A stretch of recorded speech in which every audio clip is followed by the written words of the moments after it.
Okay, recording again.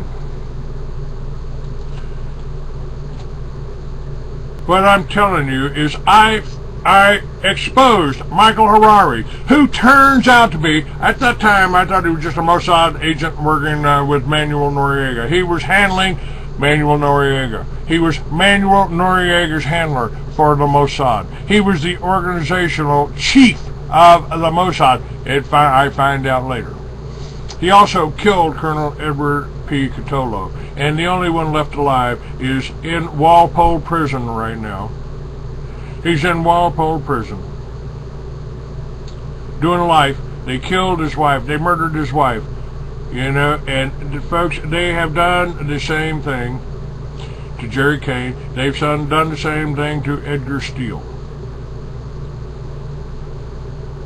And yeah, that's 9/11 was our own Rostag fire. That was to take us to war with the Muslims. This war with the Muslims has been planned for 150 years.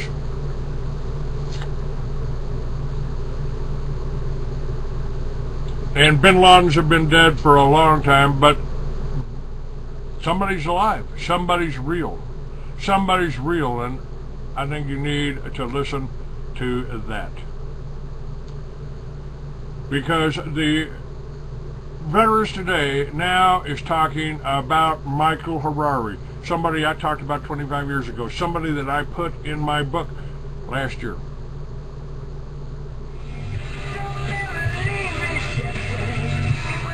This is one of the guests that I have on a regular basis, Gordon Duff. I write for Gordon Duff. As always, on Mondays, Wednesdays, and Fridays, 1 to 3 p.m. Central Time, right here on AmericanFreedomRadio.com. This is the show where I do try to bring you the most important guests I can find who are supplying you with information that the controlled mainstream corporate media isn't going to tell you. That's even right. Foundation-funded pseudo-alternative media probably won't cover. Like Alex Jones? And today it's one of those shows that could be big breaking news. You know, it's part of an ongoing breaking news story. Dmitry Khalasov has come forward, talked about the essential, for all practical purposes, confession that he got from Mike Harari, the legendary Mossad agent over in Bangkok, Thailand, that Harari, quote-unquote, organized 9/11. Now, people ask us in the 9/11 Truth Movement, how could anybody keep such a secret? How come nobody has come forward? Well, we've got lots of whistleblowers that come forward, and Dmitry Khalasov, with his information about Mike Harari, could be the most important one yet. Now, we don't know for sure all the details. You know, we're still breaking this story, and it sure would be nice if somebody with some resources behind them in the journalism world would get in here and help us verify these kinds of stories, but I'm not holding my breath till that happens.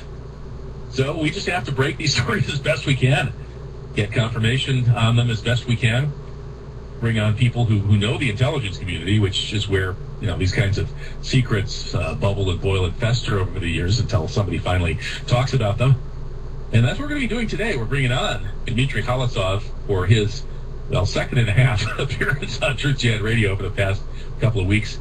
And then we'll have Gordon Duff, who was the main first-hour guest with a little contribution from Dmitry last Friday. Gordon Duff is editor of Veterans Today. He has pretty good connections in the intel world. He and Wayne Madsen are really the two big conduits for leaks from the world of the intelligence agencies.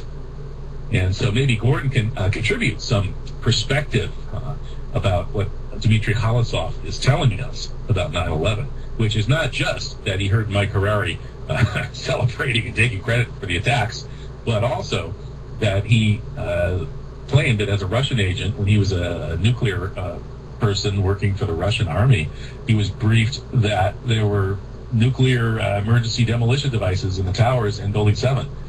And so he thinks that's what brought them down. May or may not be right. Who knows? More research is necessary. Likewise, he argues that a particular kind of cruise missile hit the Pentagon.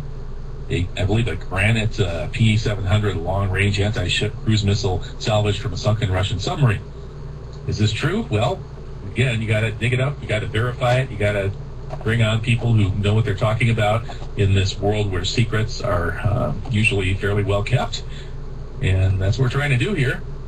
I think it is news, though, folks. I mean, we need to be breaking potential 9/11 news, regardless of which direction it points, regardless of whether it challenges any previous assumptions we may have had about this issue. You know, if we don't, we could miss something really important.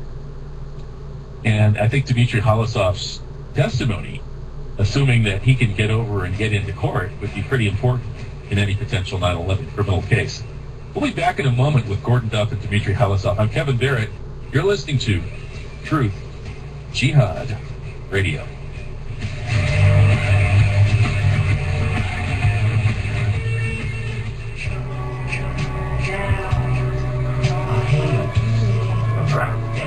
Welcome back. You're listening to American Freedom Radio. I'm your host, Kevin Barrett. Our website is truthjihad.com. And we are waging an all-out struggle for truth here. And as part of that struggle, we're bringing you a really interesting show today. We've got Gordon Duff, editor of Veterans Today, and Dmitry Halasov, the latest and perhaps greatest 9/11 whistleblower. He certainly got some potentially very important information about 9/11, such as the virtual confession of an organizer of it. That's that's about as good as it gets. So, hey, welcome, Dmitry. How are you? Yes, I'm here. It's great to have you. And welcome, Gordon Duff. How are you, Gordon? Well, how are you doing today, Kevin? Doing great. That's Gordon Duff, editor of Veterans Today. I didn't give you a proper introduction, but we've talked about you and with you before on this show. Well, you know, Dmitry actually is just sending me through Skype some documentation about Mike Harari. Apparently, we've got. Why don't you describe what that documentation is, Dmitry? I just sent you one file. I think it's complete now. Okay. I got this last week from Dmitry, and lo and behold, Dmitry, the sneaky little son of a gun he is, sent me a scanned copy of a falsified diplomatic passport of the operations chief of the Mossad.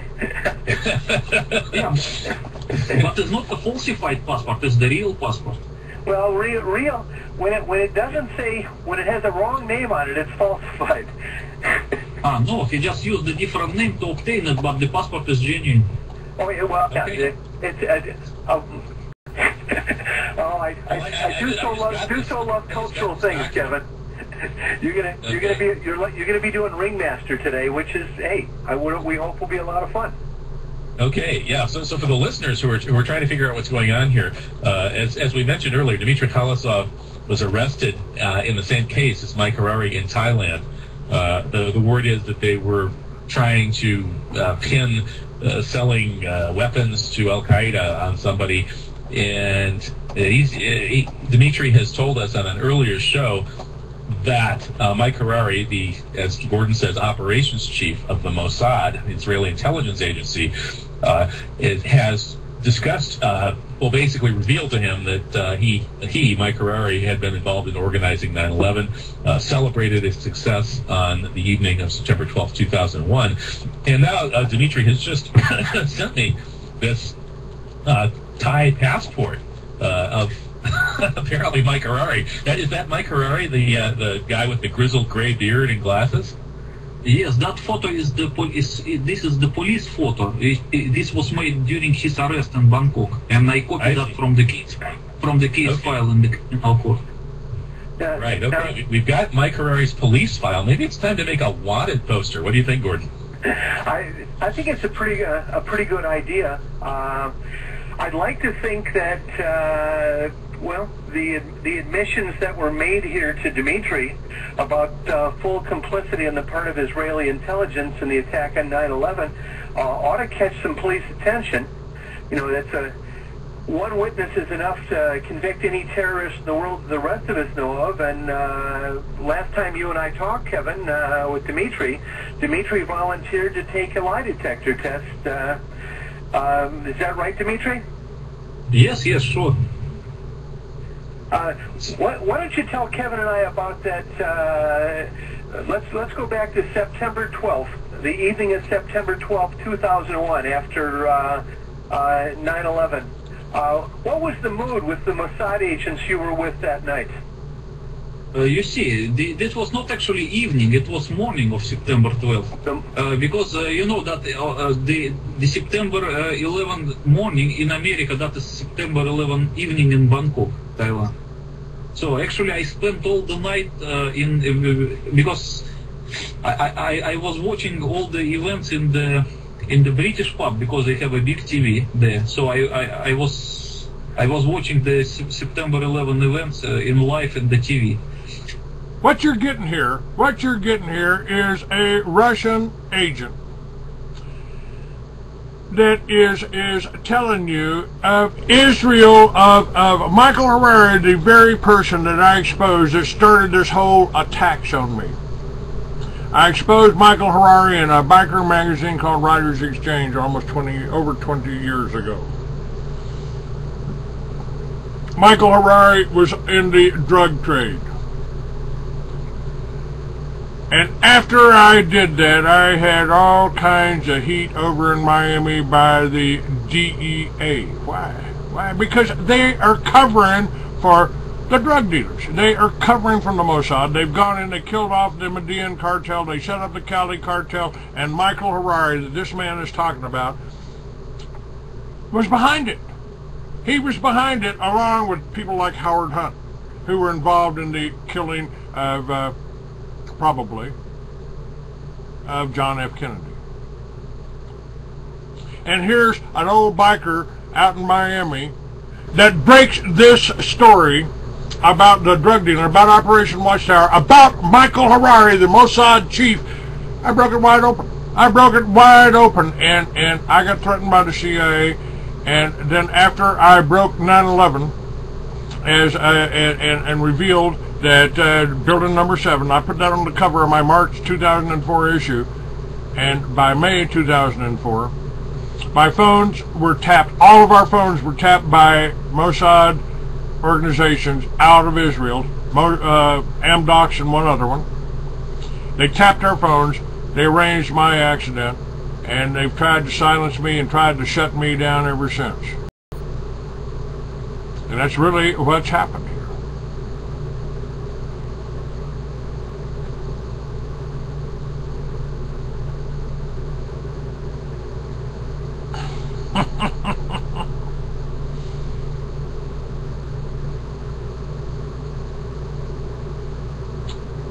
All right.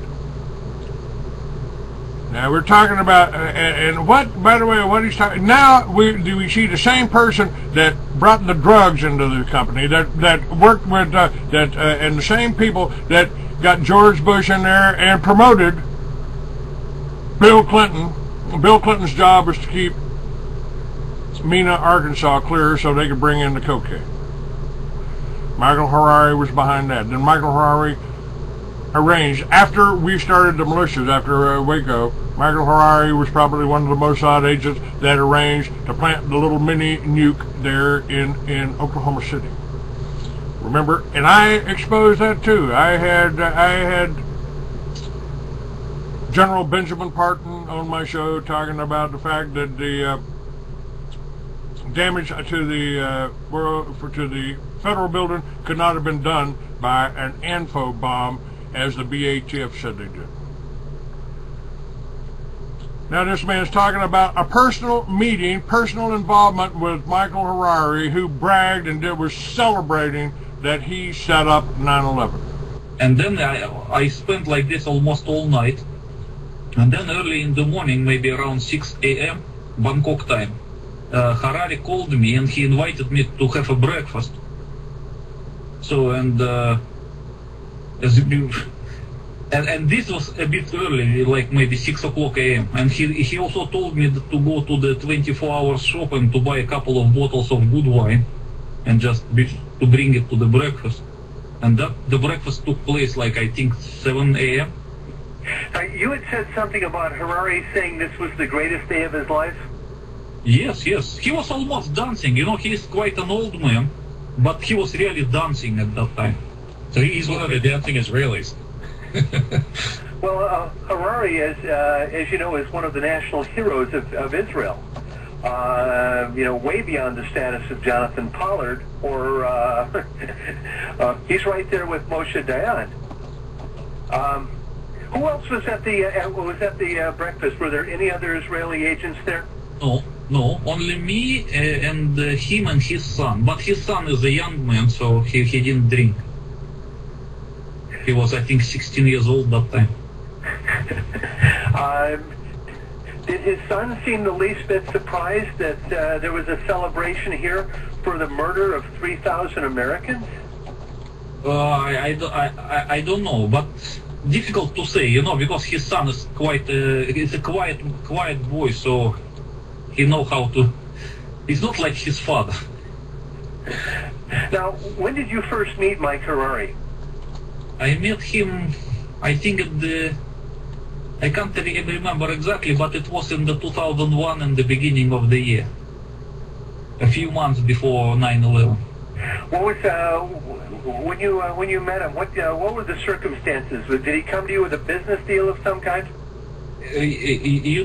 Because I used to know some other Mossad agents in Bangkok for quite a long time, a few years before that, and eventually they introduced me to Mike Harari, and the reason was like this, that Harari needed some Russian interpreter because he was involved in the weapons cell, and he needed some Russian English interpreter who understands about the weapons terminology. So that was the initial pretext, actually, to be acquainted with him. Well, what did you later learn was the actual reason he'd approached you? That because we became very friendly soon. The first he just asked me to do some job for him, like to translate and to interpret something relating the weapons. But later we became very friendly, and he began to invite me just like a family member to his breakfast, lunch, and dinner, and so on. And we had a lot of discussions. And during some discussions, he asked me if I and the people in my former service, ever heard about the nuclear demolition idea of the World Trade Center. That was before 9/11, I mean.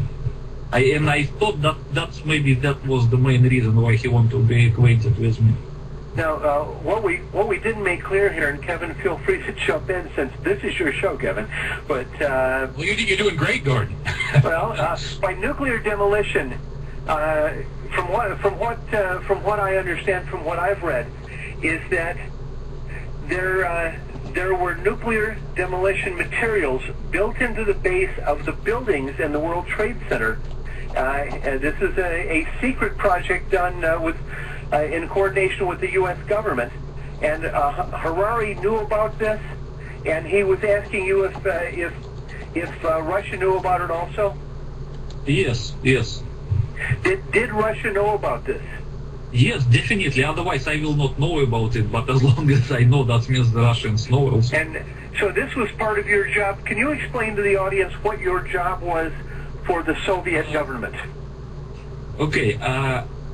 When I finished the military college in 1987, I was sent to serve as a commissioned officer to the 12th Chief Directorate of the Defense Ministry of the former USSR. And the 12th Chief Directorate is a nuclear technical service of the Soviet Army, the organization responsible for maintaining nuclear weapons, so it's like safekeeping, testing, production control, and so on. And once I arrived there, I was transferred to some smaller department of this organization, which is the Special Control Service. And the Special Control Service was the separate organization. Actually, it was subordinated to the 12th Chief Directorate, but it was just like, kind of the intelligence service. It was partly subordinated to the 12th Chief Directorate, partly to the GRU, and, something strange. And this organization was responsible for detecting of nuclear explosions primarily. Now, you mentioned detecting nuclear explosions. This would mean explosions. These weren't nuclear tests, but nuclear explosions that were occurring around the world that none of us in America know anything about or believe were other things. You're talking about the small nuclear explosions? Well, you see, if you were detecting nuclear explosions, let's ask this another way. What explosions did you detect or were you aware of? Well, Can you list a few? Our service detected a lot of different explosions, really a lot. Various. Can you name some of those? Because Americans will be utterly unaware of this, especially considering none of us have the security level that our own government would tell us. Okay. So this is the only way we'll know is from you. Okay. One of the most scandalous that was detected perhaps was the nuclear explosion under the Chernobyl nuclear power plant. How about that? Because the official version that the reactor exploded on its own, but our service actually detected an explosion of a mini nuke under the fourth reactor of the Chernobyl plant. Just for example. Wow. Kevin, have you ever heard anything about this at all? I never heard anything about this. What did this lead to? What do you know? Who was blamed for it, or what the outcome was? The problem that discovery was so much politically incorrect at the moment that it was actually shelved. I mean, our service detected it, but the government didn't take any use of. I didn't make any use of that detection. They just proceed with their old story. Do you have any idea what organization may have been involved with that? Yeah, I have personal opinion, but that's just my personal opinion. But because the problem is that the detection was, the explosion was detected at that time. It was in 1986, and reported, of course, to the government. But the government didn't they didn't proceed according to this information. They continued to the story that the reactor exploded on its own. So what is this group or individual or whatever that you suspect? Who are they? I guess that it was some kind of the New World Order project, perhaps by the Freemasons, who used the mini nuke laid under the reactor, and then they pass it for that the reactor exploded on its own, because they just want to kill the nuclear power industry. Well, it certainly was very successful at doing that. Let me ask you something else here. How about nuclear explosions outside the Soviet Union? How about others? One of the most famous one, what I heard, because the problem is that I joined that service only in 1987, and but I heard it from the operational officers who served before me that they also there was discussion about the nuclear bombing of the Beirut Marine barracks in 1983, the very famous one. Can you describe your briefing by the Soviet services? Who told you about this, and what did they tell you about the type of weapon they believed was used against the Marine barracks in Beirut? You see, it was just like a discussion, because the people are friendly there, so they just have like a friendly discussions about that. So just some of the operational officers just told me that that was the explosion of a portable nuclear device. Now, are they saying that one was used or that two were used? How about the attack on the UN French barracks in Beirut that same day? Because it was a double bombing, so that the two devices were used. Did they mention the type or size of the devices? Yeah, that was something like in the 100-ton range, less than kiloton. So 100 tons or 1/10 of a kiloton, and the Hiroshima bomb, which is our standard for small nuclear weapons, was about a 20 kiloton weapon. No, the Hiroshima bomb, according to the statement of the President Truman, was 20 kiloton, but according to the technical documentation, it was about 13 only. Dmitry, how can you be sure that these are nuclear explosions as opposed to some other kind? In where? Well, in any when you're monitoring these explosions around the world. You see, because okay, I will try to explain to you. Because the nuclear explosions, they have some signature. For example, if that is the underground nuclear explosion, it will send a certain kind of specific seismic waves, which can be detected on certain frequencies, and And this is different from the Earth's waves created by the earthquakes, I mean by the natural earthquakes. So the people who understand about the seismology can easily distinguish between the normal earthquake and the nuclear explosion. Okay, and when it comes to the atmospheric nuclear explosion, they have another signature, because they have different kind of radionuclides and some other things which can also be detected. Right. So an underground nuclear explosion gives a completely different signature from, say, an underground explosion of other kinds of explosives. The problem is that you cannot explode a really. The problem is that normal explosions that use for, let's say, for mining, they are not in the kiloton range. They are just like a few tons only. So you could be sure that these. You can't compare the yield. Right. What I'm getting at is that you're talking about some relatively miniature or micro nuclear weapons, and I'm just wondering if it's possible to tell the difference between those kinds of weapons and conventional explosives. Yeah, but please try to understand that micronuclear weapons, they are still about a kiloton, so it's a lot. It's like a 1,000 ton of TNT. But the mining explosions, they're just 1, 2, maximum maybe half ton or something like this. It's incomparable.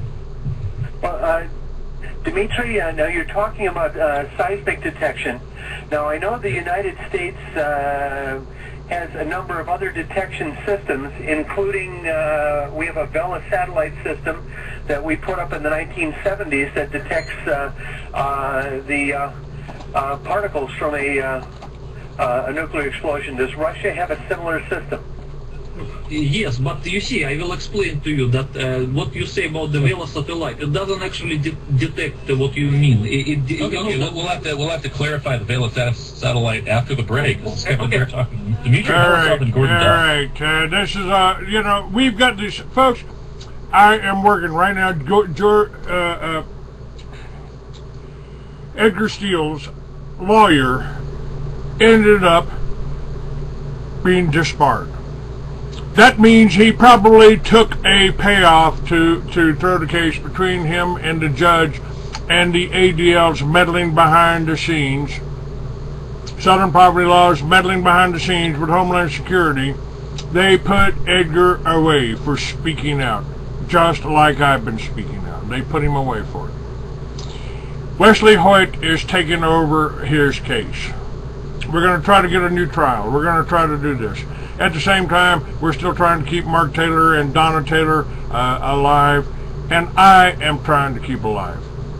Now, this book, Mystery Babylon, has a whole story about Operation Watchtower in it.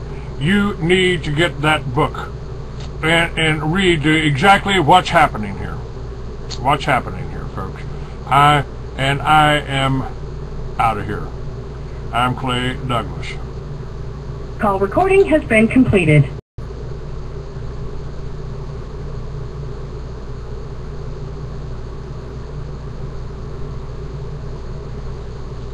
Okay.